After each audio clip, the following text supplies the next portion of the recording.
بسم اللہ الرحمن الرحیم۔ معزز ناظرین اکرام، السلام علیکم ورحمۃ اللہ وبرکاتہ۔ ناظرین اکرام، سیرت النبی صلی اللہ علیہ وسلم کا 53 ایپیسوڈ آپ کے سامنے پیش خدمت ہے۔ غزوہ احزاب، جنگ خندق۔ قریظہ کی غداری کی خبر آنن فانن پھیل گئی۔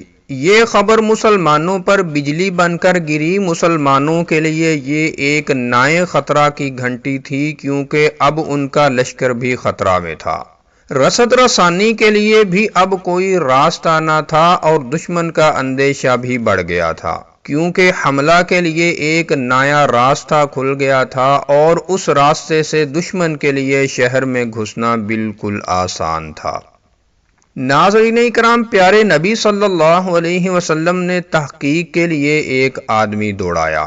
وہ پہنچا تو وہاں بڑی دھوم دھام تھی، ایک عجیب جوش و خروش تھا، اور ہر ایک جنگ کی تیاریوں میں مصروف تھا۔ آپ صلی اللہ علیہ وسلم نے اطمینان کے لیے پھر سعد بن عبادہ اور سعد بن معاذ رضی اللہ تعالی عنہ کو بھیجا کہ قریظہ کے سردار سے مل کر بات کریں۔ سعد بن عبادہ رضی اللہ تعالی عنہ خزرج کے سردار تھے، اور سعد بن معاذ رضی اللہ تعالی عنہ اوس کے۔ یہ قریظہ کے حلیف بھی تھے۔ ان دونوں سے آپ صلی اللہ علیہ وسلم نے فرمایا، اگر خبر صحیح ہو تو آ کر چپکے سے بتانا کہ مسلمانوں میں بے دلی نہ پھیلے، ورنہ بلند آواز سے اعلان کر دینا۔ یہ لوگ وہاں پہنچے تو بہت افسوسناک حالت دیکھی، کیونکہ وہ لوگ بے وفائی اور غداری کا فیصلہ کر چکے تھے، اور سردار کی حالت تو سب سے زیادہ شرمناک تھی۔ وہ پوری بے باکی سے آپ صلی اللہ علیہ وسلم کی بے ادبی کر رہا تھا۔ اس بدبخت نے یہاں تک کہا، کون ہے اللہ کا رسول؟ ہم سے محمد کا کوئی عہد معاہدہ نہیں۔ یہ کلمات سن کر جانثاروں کو جوش آ گیا، اور صورتحال بہت نازک ہو گئی، اور قریب تھا کہ جھگڑا برپا ہو جائے، مگر سعد بن معاذ رضی اللہ تعالی عنہ نے اپنے ساتھی کو سنبھالا، اور یہ کہتے ہوئے روانہ ہو گئے کہ یہ کیا، ہمارے اور ان کے تعلقات تو اس سے بھی زیادہ بگڑ چکے ہیں۔ پھر دونوں جانثار لوٹ کر آپ کی خدمت میں آئے، اور چپکے سے آپ صلی اللہ علیہ وسلم کو صورتحال بتا دی۔ لیکن یہ خبر چھپنے والی کب تھی؟ ساری فوج میں اس کا چرچا ہو گیا، اور مدینہ میں ہر طرف اس کا شہرہ ہو گیا۔ اس طرح آن کی آن میں سب پر بے دلی چھا گئی، اور ہر طرف مایوسی پھیل گئی۔ جسے دیکھیے یہی کہہ رہا تھا، خندق تو خوب تیار ہوئی، لیکن اب خندق سے کیا ہوتا ہے؟ اب تو قریظہ کے قلعہ سے حملہ ہوگا، ہائے اب کیا بنے گا؟ ناظرین اکرام، اب محاصرہ بہت سخت تھا۔ دشمن مدینہ کے گرد گھیرا ڈالے رہے، اور اسی حال میں مسلمانوں پر کئی فاقے گزر گئے۔ بالآخر تاب نہ لا کر وہ بلبلا اٹھے۔ پیارے نبی صلی اللہ علیہ وسلم کو اندیشہ ہوا کہ کہیں ساتھی ہمت نہ ہار جائیں، چنانچہ آپ نے غطفان کے پاس ایک آدمی بھیجا۔ فرمایا، اگر تم لوگ جنگ نہ کرو اور واپس چلے جاؤ تو مدینہ کی تہائی پیداوار ہم تم کو دیں گے۔ اس پر غطفان بخوشی راضی ہو گئے، اور بات پکی کرنے کے لیے انہوں نے اپنے آدمی بھیجے، البتہ انہوں نے تہائی کی بجائے آدھی پیداوار کا مطالبہ کیا۔ یہ سب کچھ ہو رہا تھا، مگر ابو سفیان ان باتوں سے بالکل بے خبر تھا۔ غطفان کی طرف سے آدھی پیداوار کا مطالبہ ہوا تو آپ صلی اللہ علیہ وسلم نے سعد بن معاذ اور سعد بن عبادہ رضی اللہ تعالی عنہ کو بلایا، اور ان سے مشورہ کیا۔ سعد بن معاذ نے عرض کیا، اللہ کے رسول، اگر یہ خدا کا حکم ہے تو انکار کی مجال نہیں۔ آپ صلی اللہ علیہ وسلم کی یہ خواہش ہے، جب بھی تسلیم ہے، اور اگر یہ ارادہ ہم لوگوں کے خیال سے ہے تو کچھ عرض کروں؟ آپ صلی اللہ علیہ وسلم نے فرمایا، یہ تو تم ہی لوگوں کے لیے کر رہا ہوں، کیونکہ میں نے سوچا کہ اس طرح دشمن کا دباؤ کچھ کم ہو جائے گا۔ سعد بن معاذ رضی اللہ تعالی عنہ نے عرض کیا، اللہ کے رسول، جب ہم کافر تھے تب تو کوئی ہم سے کچھ نہ لے سکا، اور اب تو آپ صلی اللہ علیہ وسلم کی برکت سے ہمارا درجہ بلند ہو گیا، اللہ کے رسول، ان کے لیے ہمارے پاس اب صرف تلوار ہے۔ پیارے نبی صلی اللہ علیہ وسلم نے یہ ہمت دیکھی تو آپ کو اطمینان ہوا، چنانچہ آپ صلی اللہ علیہ وسلم نے غطفان سے معاہدہ کا ارادہ چھوڑ دیا اور ان کے آدمی واپس چلے گئے۔ ناظرین اکرام، قبیلہ غطفان کا ایک رئیس تھا نعیم بن مسعود۔ وہ اندر ہی اندر مسلمان ہو چکا تھا مگر قبیلہ والوں کو خبر نہ تھی۔ وہ چھپ کر آپ صلی اللہ علیہ وسلم کے پاس آیا اور اپنے مسلمان ہونے کی خوشخبری سنائی، پھر عرض کیا، اللہ کے رسول، میرے اسلام لانے کی کسی کو خبر نہیں، آپ جو چاہیں مجھ سے کام لے لیں۔ آپ صلی اللہ علیہ وسلم نے فرمایا، نعیم، تم تنہا آدمی ہو، جس طرح بھی ہو سکے یہ مصیبت دور کرو اور اس کے لیے تم جو چاہو کرو، تمہیں اجازت ہے۔ نعیم اب واپس گئے اور سوچنے لگے کہ کیا کروں، کس طرح دشمن میں پھوٹ ڈالوں اور کس طرح ان کے ناپاک عزائم کو ناکام کروں۔ معزز ناظرین، دشمنوں میں اب ایک نیا جوش تھا، اب ان کے حوصلے پہلے سے کہیں زیادہ بلند تھے، اب انہیں سردی کی سختی کی ذرا فکر نہ تھی اور خندق کی بھی کوئی پرواہ نہ تھی، کیونکہ اب قریظہ ان کے ساتھ تھے اور اب دل کے ارمان نکالنا آسان تھا۔ پیدل فوج 3 حصوں میں بٹی ہوئی تھی اور وہ ہر طرف سے اسلامی فوج کو گھیرے ہوئے تھی کہ وہ کہیں آ جا نہ سکیں اور بے بس ہو کر رہ جائیں، مگر سوار فوج ادھر ادھر پھر رہی تھی اور مسلمانوں پر بے دردی سے تیر برسا رہی تھی۔ مسلمان سخت پریشان تھے کیونکہ وہ بالکل گھر کر رہ گئے تھے۔ خوف اور بے چینی الگ تھی کیونکہ دن رات یہودیوں کا خطرہ تھا اور یہ خطرہ خندق کے خطرہ سے بڑھ کر تھا۔ عورتیں اور بچے شہر کے ایک قلعہ میں تھے، لہٰذا بنو قریظہ سے خطرہ تھا کہ کہیں وہ رات میں ان پر حملہ نہ کر دیں۔ چنانچہ آپ صلی اللہ علیہ وسلم نے کچھ آدمیوں کو مقرر فرمایا کہ رات بھر مدینہ میں گھوم کر پہرا دیں۔ ناظرین اکرام، یہودیوں نے غداری کی تو مسلمانوں کی خبریں جاننے کی بھی انہیں فکر ہوئی۔ انہوں نے چاہا کہ کمزور جگہیں معلوم ہو جائیں تاکہ حملہ میں آسانی ہو اور ناکامی بھی نہ ہو۔ چنانچہ یہودیوں کی ایک ٹولی اسی غرض سے نکلی، مگر مسلمانوں کو پتہ چلا تو انہوں نے پیچھا کیا اور وہ بھاگ نکلے۔ عورتیں اور بچے جس قلعہ میں تھے وہ قلعہ بنو قریظہ کے قریب ہی تھا۔ بنو قریظہ نے سوچا مسلمان تو فوجوں کا مقابلہ کر رہے ہیں، اس لیے موقع اچھا ہے، قلعہ پر قبضہ کر لیا جائے۔ چنانچہ ایک یہودی قلعہ تک آ گیا اور چاروں طرف چکر لگانے لگا۔ قلعہ میں حضرت صفیہ رضی اللہ تعالی عنہا بھی تھی، یہ آپ صلی اللہ علیہ وسلم کی پھوپھی تھیں۔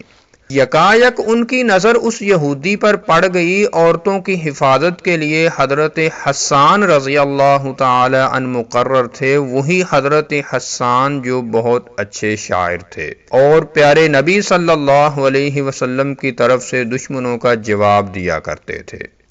یہودی کو دیکھ کر حضرت صفیہ گھبرائیں اور حسان سے بولی، دیکھیے یہ یہودی یہاں گھوم رہا ہے، جلدی سے اتر کر اسے قتل کر دیجئے ورنہ یہ جا کر دشمنوں کو پتہ دے گا۔ مسلمان تو لڑائی میں پھنسے ہوئے ہیں، اگر یہ بچ کر چلا گیا تو مصیبت آ جائے گی۔ مگر حضرت حسان ذرا ہمت کے کچے تھے، بولے، عبد المطلب کی بیٹی، اللہ تجھے معاف کرے، تجھے معلوم ہے کہ میں اس کام کا آدمی نہیں۔ اور کوئی شکل تھی نہیں، مجبوراً حضرت صفیہ رضی اللہ تعالی عنہا نے خود خیمہ کا ایک بانس اکھاڑا اور چپکے نیچے اتری، پھر جا کر یہودی کے سر پر اس زور سے مارا کہ اس کا سر پھٹ گیا۔ پھر لوٹ کر وہ قلعہ آئیں اور حضرت حسان سے کہا، وہ مرد ہے اس لیے میں نے اسے ہاتھ لگانا اچھا نہ سمجھا، آپ جائیے اس کے ہتھیار اور کپڑے اتار لائیے۔ حضرت حسان نے کہا، عبد المطلب کی بیٹی جانے بھی دو، مجھے اس چیز کی کوئی ضرورت تو ہے نہیں۔ حضرت صفیہ رضی اللہ تعالی عنہا نے کہا، اچھا جائیے اس کا سر کاٹ کر میدان میں پھینک دیجئے تاکہ یہودی مرعوب ہو جائیں۔ حضرت حسان اس کے لیے بھی تیار نہ ہوئے، مجبوراً یہ کام بھی حضرت صفیہ رضی اللہ تعالی عنہا ہی کو کرنا پڑا۔ اس طرح یہودی سمجھے کہ قلعہ میں بھی کچھ فوج ہے اور پھر انہیں حملہ کرنے کی ہمت نہ ہوئی۔ ناظرین اکرام، جوں جوں دن گزر رہے تھے حالات سخت ہوتے جا رہے تھے۔ ذرا تصور تو کرو، فاقے پر فاقے، پھر راتوں کو سونا حرام اور پھر ہر آن جان کا اندیشہ۔ اسلامی فوج میں منافق بھی موجود تھے۔ بھلا ایسے میں وہ کہاں چھپ سکتے تھے؟ آ کر پیارے نبی صلی اللہ علیہ وسلم سے اجازت مانگنے لگے، ہمارے گھر محفوظ نہیں اور بال بچے خطرہ میں ہیں، لہٰذا ہمیں شہر جانے دیجیے۔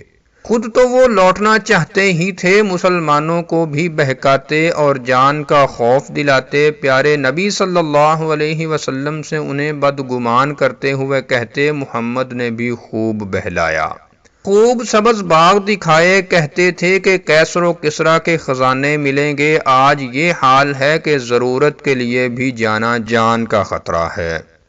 بنو قریظہ کی غداری کو کئی دن گزر گئے۔ فوجیں بے تاب تھیں اور ان کے تیار ہونے کا شدت سے انتظار کر رہی تھیں تاکہ وہ قلعہ میں سے حملہ کا راستہ دیں اور یہ دل کے ارمان پورے کریں۔ لیکن اس وقت تک وہ کیا کرتی کہ خندق کو پار کرنا تو ان کے بس سے باہر تھا، مجبوراً باہر سے ہی وہ تیر پتھر برساتی رہیں۔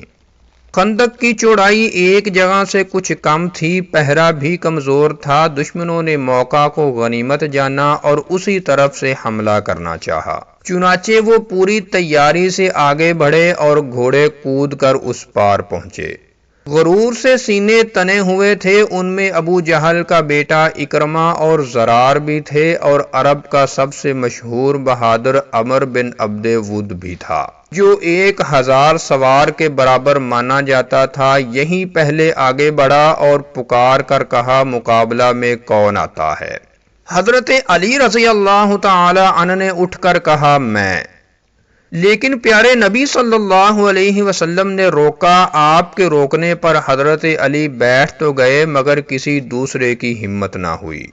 عمر نے دوبارہ پکارا، حضرت علی پھر بولے، میں۔ تیسری بار بھی یہی ہوا۔ اس وقت پیارے نبی صلی اللہ علیہ وسلم نے فرمایا، یہ عمر ہے، کچھ خبر بھی ہے؟ حضرت علی نے عرض کیا، ہاں میں خوب جانتا ہوں کہ یہ عمر ہے۔ ناظرین اکرام، چنانچہ آپ نے اجازت دے دی اور خود ہی مبارک ہاتھوں سے تلوار عنایت کی اور سر پر عمامہ باندھا، اور اب حضرت علی رضی اللہ تعالی عنہ عمر کے مقابلے میں تھے۔ عمر ہنسا اور بولا، کیوں بھتیجے، میرا تو دل چاہتا نہیں کہ تمہیں ماروں۔ حضرت علی رضی اللہ تعالی عنہ نے جواب دیا، لیکن میرا تو دل چاہتا ہے۔ اب کیا تھا؟ عمر نے غصہ سے بے تاب ہو کر پوری طاقت سے تلوار کا وار کیا۔ حضرت علی نے اسے ڈھال پر روک لیا اور پھر خود بڑھ کر وار کیا۔ لوگوں نے دیکھا کہ عمر اب خاک و خون میں لتھڑا پڑا تھا۔ مسلمانوں نے اسی وقت اللہ اکبر کا نعرہ لگایا اور فتح کا اعلان ہو گیا۔ کچھ دیر عمر کے ساتھیوں نے بھی مقابلہ کیا، لیکن پھر سب بھاگ کھڑے ہوئے۔ اس حملہ میں دشمنوں کو ناکامی تو ہوئی، لیکن خندق کو پار کر لینا ان کے لیے کم خوشی کی چیز نہ تھی۔ چنانچہ اب بہتوں کے حوصلے بڑھے اور دوسرے بہادروں نے بھی جان پر کھیلنے کا فیصلہ کیا اور خندق کے اس پار جا کر مسلمانوں سے مقابلہ کرنا چاہا۔ سورج ڈوب چکا تھا اور تاریکی پھیل چکی تھی۔ اسی وقت دشمنوں کا ایک دستہ خندق کی طرف بڑھا۔ آگے آگے نامی بہادر نوفل تھا۔ خندق پہ پہنچ کر نوفل نے گھوڑا کودایا کہ اس پار ہو جائے، مگر گھوڑا خندق میں گرا اور نوفل کا سر پس کر رہ گیا۔ یہ عبرتناک انجام سامنے تھا، لہٰذا اب ساتھیوں کو کہاں ہمت ہو سکتی تھی، اس لیے الٹے پاؤں واپس ہو گئے۔ ابو سفیان کو اطلاع ہوئی تو اس نے مسلمانوں کے پاس کہلایا کہ نوفل کی لاش واپس کر دی جائے، بدلہ میں خون بہا 100 اونٹ ملے گا۔ پیارے نبی صلی اللہ علیہ وسلم نے جواب دیا، اٹھا لے جاؤ اسے، ہمیں اس کا خون بہا نہیں چاہیے، اس کی لاش بھی پلید ہے، اس کا خون بہا بھی پلید ہے۔ چنانچہ مشرکوں نے اپنی لاش اٹھائی اور واپس چلے گئے۔ لیکن اب بھی وہ اپنی حرکت سے باز نہ آئے اور دن رات خندق پار کرنے کی کوشش کرتے رہے۔ اس کے لیے باقاعدہ ٹولیاں بنائیں جو خندق پر برابر منڈلاتی رہتی، اور جہاں ایک ٹولی واپس جاتی دوسری ٹولی آ پہنچتی۔ ناظرین اکرام، کئی راتیں مسلمانوں پر ایسی گزری کہ خدا کی پناہ۔ گھروں میں عورتیں خوف زدہ تھیں، بچے بے چینی میں تڑپ رہے تھے۔ اف، ذرا سوچو تو صحیح ان جانثاروں پر کیا بیتی ہوگی جو بالکل خطرات کے نرغے میں تھے۔ لگاتار تیروں کی بوچھاڑ ہو رہی تھی اور موت انہیں دبوچ لینے کے لیے بے تاب کھڑی تھی۔ وقت بڑا ہی نازک تھا، عرب کی ساری طاقتیں ایک ہو گئی تھی اور حق کو مٹانے کے لیے اپنا سارا زور صرف کر رہی تھی۔ ایسے میں آپ صلی اللہ علیہ وسلم کا بھروسہ صرف خدا پر تھا۔ آپ بالکل یکسو ہو کر خدا سے گڑ گڑاتے، ہاتھ پھیلا پھیلا کر مدد کے لیے دعائیں کرتے، صبر و ہمت کی بھیک مانگتے اور اسلام کو غالب کرنے کی درخواست کرتے۔ سروں پر موت منڈلا رہی تھی، دشمن طاق میں تھے کہ مسلمان ذرا بھی غافل ہوں اور بے تحاشا ٹوٹ پڑیں۔ ایسے برے وقت میں پیارے نبی صلی اللہ علیہ وسلم بھی لڑائی میں بہادرانہ حصہ لے رہے تھے۔ آپ نے خندق کے مختلف حصوں پر فوجیں تقسیم کر دی تھیں جو دشمن کے حملوں کا مقابلہ کرتی۔ ایک حصہ خود آپ کی نگرانی میں تھا۔ آپ صلی اللہ علیہ وسلم دشمن کو تیروں سے روک رہے تھے اور ذرا بھی ہٹ کر دم نہ لیتے، اور اگر کوئی ضرورت پیش آ جاتی اور وہاں سے ہٹنا پڑتا تو اپنی جگہ کسی دوسرے کو کھڑا کر دیتے، پھر جوں ہی ضرورت پوری ہو جاتی فوراً آ کر دوبارہ اپنی جگہ سنبھال لیتے۔ اس طرح ایک طرف تو آپ صلی اللہ علیہ وسلم ساتھیوں کی ڈھارس بندھا رہے تھے اور دوسری طرف بلند ترین انسانیت کا نمونہ بھی پیش فرما رہے تھے۔ ناظرین اکرام، لڑائی کا آخری دن بڑا ہی سخت گزرا۔ تمام دن زوروں کا مقابلہ رہا۔ دشمن کے ماہر تیر انداز خندق کو گھیرے ہوئے تھے اور بے تکان تیر برسا رہے تھے۔ مسلمان تھک کر چور چور تھے، بھوک پیاس سے بھی بدحال تھے، لیکن اپنی جگہوں پر پہاڑ کی طرح اٹل تھے اور ذرا بھی پیچھے ہٹنے کا نام نہ لیتے تھے۔ اس لڑائی میں مسلمانوں کا جانی نقصان بہت کم ہوا، البتہ انصار کا سب سے بڑا بازو ٹوٹ گیا۔ حضرت سعد بن معاذ رضی اللہ تعالی عنہ جو اوس کے سردار تھے، بڑی جاں بازی سے لڑ رہے تھے کہ ایک دشمن نے موقع پا کر ان کے ہاتھ پر تیر مارا۔ تیر کچھ اس طرح لگا کہ ہاتھ کی ایک رگ کٹ گئی اور خون کا فوارہ جاری ہو گیا۔ اس وقت حضرت سعد رضی اللہ تعالی عنہ نے آسمان کی طرف نگاہ اٹھائی اور خدا سے التجا کی۔ اللہ اللہ، وہ التجا بھی کتنی پیاری تھی۔ اے اللہ، اگر قریش سے ابھی جنگ ہونی باقی ہے تو مجھ کو زندہ رکھ۔ جس قوم نے تیرے رسول کو جھٹلایا ہے اور ان کو گھر سے بے گھر کیا ہے، اس قوم سے زیادہ کسی سے لڑنے کی مجھے تمنا نہیں، لیکن اگر اس سے اب جنگ نہ ہونی ہو تو مجھ کو اسی زخم میں شہادت دے، اور جب تک میری آنکھیں بنو قریظہ سے ٹھنڈی نہ ہو لیں مجھ کو موت نہ دے۔ خدا کی رحمتیں ہوں سعد پر، اور برا ہو بنو قریظہ کے یہودیوں کا جنہوں نے غداری کی اور پیارے نبی صلی اللہ علیہ وسلم کے ساتھ بے وفائی کی۔ اگر وہ بے وفائی نہ کرتے اور وقت پر دھوکہ نہ دیتے تو اتنی خطرناک صورت کبھی نہ ہوتی۔ ناظرین اکرام، مسلمان سخت بے چین تھے اور خوف سے بالکل بدحال تھے، آنکھیں پتھرا گئیں اور کلیجے منہ کو آ گئے تھے۔ ادھر منافق غصہ سے تل ملا رہے تھے اور ہونٹ چبا چبا کر کہہ رہے تھے، اللہ اور اس کے رسول نے تو ہم کو دھوکہ دیا ہے۔ ہر طرف مایوسی پھیلی ہوئی تھی اور پوری فضا اداس اداس تھی کہ ایسے میں دیکھا گیا پیارے نبی صلی اللہ علیہ وسلم کا چہرہ خوشی سے تمتما رہا ہے اور آنکھوں میں عجیب و غریب چمک ہے جو بے انتہا اطمینان کا پتہ دے رہی ہے۔ ایسا لگ رہا ہے جیسے فتح کا فرشتہ آپ صلی اللہ علیہ وسلم کے سامنے کھڑا ہو۔ مسلمانوں نے یہ دیکھا تو ان کے سارے غم دھل گئے اور خوشی سے وہ کھل اٹھے، چنانچہ اب وہ فکر مند اور اداس نہ تھے بلکہ بالکل مطمئن اور بے غم تھے۔ ان کے چہرے دمک رہے تھے اور ہونٹ مسکرا رہے تھے کہ اب خدا کی رحمت کو جوش آ گیا اور اس کی مدد کا وقت آ پہنچا۔ تو ناظرین کرام، یہ تھا سیرت النبی صلی اللہ علیہ وسلم کا 53 ایپیسوڈ، اور اگر آپ سیرت النبی صلی اللہ علیہ وسلم کا 52 ایپیسوڈ دیکھنا چاہتے ہیں تو اوپر کراس کے بٹن پر کلک کر کے دیکھ سکتے ہیں۔ السلام علیکم ورحمۃ اللہ وبرکاتہ۔